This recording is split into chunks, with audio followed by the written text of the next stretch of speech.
प्रश्न है यदि साइन ए बराबर 1/√10 तथा साइन बी बराबर 1/√5 है और ए बी क्या है, न्यून कोण है, तो ए प्लस बी का मान होगा। साइन ए की वैल्यू 1/√10 है, 1/√10 साइन के कौन से एंगल में आती है ऐसे पता नहीं चलता, तो फिर हमें क्या ज्ञात करना है, ए प्लस बी मालूम करना है। ठीक है, तो हम इसके आगे tan लगा देते हैं ताकि हमें क्या मिलेगा, tan a प्लस, इसको ऐसे लिख सकते हैं tan b बटा 1 माइनस tan a और tan b, ऐसे लिख सकते हैं। tan a प्लस बी बराबर tan a plus tan b बटा 1 minus tan a tan b। ठीक है,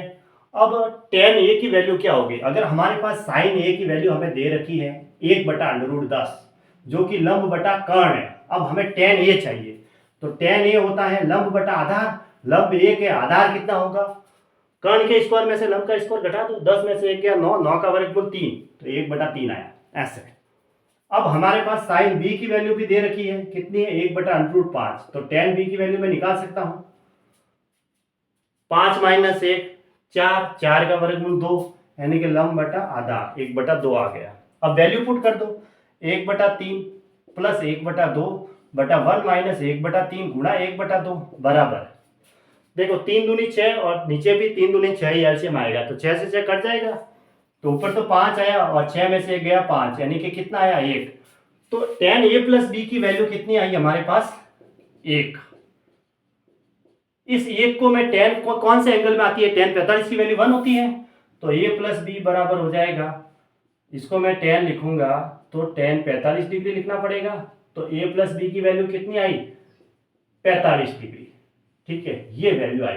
अब 45 को क्या लिख सकते हैं हम, है ना, 45 को लिख देते हैं π/4 लिखते हैं, है ना, a प्लस बी बराबर कितना आया π/4, ये आंसर है। 180 में 4 का भाग देंगे तो 90 का आधा 45 हुआ, तो π/4 इसका ऑप्शन सही है। मतलब 45 डिग्री कैसे आएगा, 180 में 4 का भाग देंगे, पाई की वैल्यू 180 डिग्री होती है, 4 का भाग देंगे तो 45 डिग्री आएगा, इसलिए ऑप्शन डी सही है। अब देखो sine 55 degree minus cos 55 degree बटा साइन 10 डिग्री का मान है। अब साइन सी और माइनस साइन डी का फॉर्मूला होता है ना, sine C minus cos D का नहीं होता, तो sine C minus cos D का बनाने, साइन डी का बनाने के लिए इस कॉस को मैं चेंज कर देता हूँ, साइन 55 डिग्री ऐसा का ऐसा माइनस, इसको मैं ऐसे लिख सकता हूँ 90 माइनस 35 डिग्री, ये कॉस ऐसा का ऐसा, 90 में से अगर मैं 35 घटाऊंगा तो 55 ही आएगा, फिक्स है, मतलब 90 में से घटा के देख लो, 35 आया तो लिख दो 90 माइनस 35, तो 90 में से 55 घटाया तो कितना आया 35 आया, तो 90 माइनस 35 डिग्री लिखा इस 55 को मैंने। ठीक है, क्योंकि दोनों का योग 90 डिग्री होता है, बटा साइन 10 ऐसा कैसा साइन 10 डिग्री। अब cos 90 minus theta sine theta होता है, तो इसको ऐसे लिख सकते हैं साइन 55 डिग्री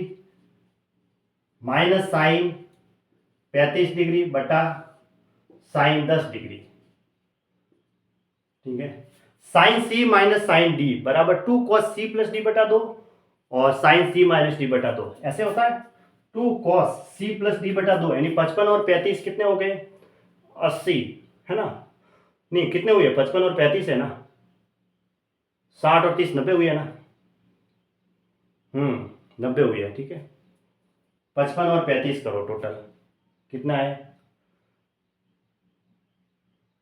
79, 90 में 2 का भाग देंगे तो कितना हुआ 45 डिग्री। अब देखो ध्यान से, टोटल ध्यान से करनी है, 55 माइनस 35 किया तो देखो फिर यहाँ साइन रहेगा, और 55 माइनस 35 करेंगे तो 0 और 2, 20 का आधा कितना हुआ 10 डिग्री, ऐसे बटा नीचे साइन 10 डिग्री। ठीक है, 55 पर 35 तो 90 हो गया, 90 का आधा 45 डिग्री, और 55 में से 35 गया माइनस किया तो 20 आया, 20 का आधा 10 डिग्री हो गया, साइन 10 से ये साइन 10 कट गया, 2 कोस 45 डिग्री। कोस 45 की वैल्यू कितनी होती है 1/√2, 1/√2 रखते थे। ठीक है, अब इसका मान बताना है कौन सा मैच कर रहा है, तो अब नीचे अंडरूट आ रहा है तो अंडरूट को √2 से ऊपर नीचे गुणा कर दो, 2√2 बटा 2, 2 से 2 कट गया तो क्या मिला मुझे √2 मिला, ये इसका आंसर हो गया। √2 कौन सा ऑप्शन सही है, ऑप्शन डी सही है। ठीक है, ऑप्शन डी है वो राइट हो गया।